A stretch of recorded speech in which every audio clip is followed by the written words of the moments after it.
tepadan kelganda qanday qilamiz? Bu daraxt demak buni holati 1 metr 90 santimetr atrofida buni. Daraxt bilan daraxt orasida.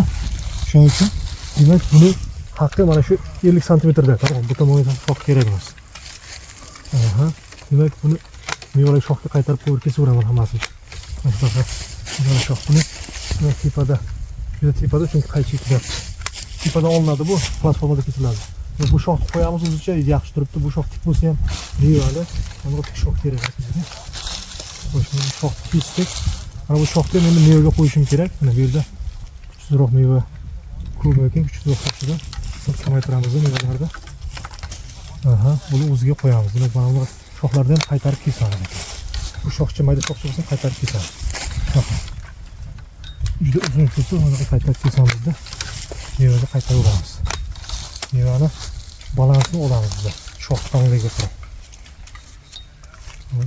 Bu uzun shoxlarda mana bu yerdan bittasini bu shoxda mana buni olib tashlaymiz. Mana shoxni mana qarang. Shoxcham o'zini qarang. Shu yerdan kelyapti. Shu yerdan mana qarang. 1 2 3 4 5 hamda bir 600 meva bor. Demak, bu yerda 3 ta meva, 2 ta meva yetadi bizga. Bu uzun. Shu yerdagi platformaga traktorga xalaqit, traktor yurishga xalaqit beradigan shoxlar. Shu shoxlarni mana kamaytiramiz. Kamaytirdik. Ularni mana shunaqa kamaytirib ko'ryaptimi? Kesgan shoxni ko'rsataman. Xo'sh, bu yerda ham xuddi shunaqa.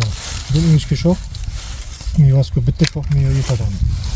Demak, umumiyda mana bitta shoxlarni qarab chiqdik bu yerdan. Mana shoxlarni qo'yib ko'rsatib chiqdik. To'liq mana kesildi, olib kelindi. Yana shakl davom etishi juda ham chiroyli bo'lmas deganda, buni faqat meva uchun kesib, asosda sekin-sekin shakl kiyib boradi. Chunki bizdan oldin 2 yil davomida oldinlari juda ham buyurtma shakldagi mana hozir mana bu kesilgan daraxtlar. Kesilgan daraxtlar mana qanaqa bo'lsangiz, mana kesilmagan bular kesilmagan daraxtlar. Mana xuddi kesildik mana. Demak, xuddi shunaqa qonun qoida. Buni iloji boricha keyin unaqa narsa aytishim kerak. Mana bu narsa bo'lishi kerakki, bu o'zi kesimda hozir umumiy bog'larda bo'ladigan kesimda ikkita qoida bor-da. Birinchisi devor usuli bor. Ikkinchi usulimiz bu hozir click pruning deydi. Click pruning shunaqa kesishki, shoxlar yotib qolmasligi uchun ko'proq shunaqa shox kesiladi. Mana shunaqa yaqin olib keling, bu tomonga yaqin olib keling. Demak, bir yoshli shoxni uchidan kesiladi doim. Biz eski kesimlarga o'xshab kesim. Buni maqsadi nima? Shu shoxda meva demak shakllanishida bu o'sadi, faqat bu yerda meva paydo bo'ladi va sekin-sekin mevali ko'zlar paydo bo'lish boshlaydi. Bu yerda ko'p yotib ketmasligi uchun o'sha bu click pruning deyiladi. Ko'proq bu ham juda ham tarqalgan usullardan bittasi, lekin bizda katta maydon bo'lgani uchun bu yerda kelajakda baribir mexanik kesimga o'tishimizga majbur. Mexanik kesimda ham shu yerda videosini qo'yib o'taman.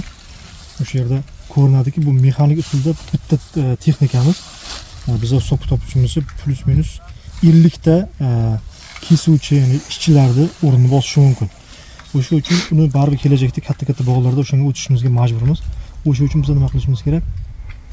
Bir devor usuliga o'tishimiz kerak. Devor usuli shu yondan kesiladi bir xilda va ichidagi bitta shoxlar 10%, 15% balki ish qolib shuni kesib chiqiladi.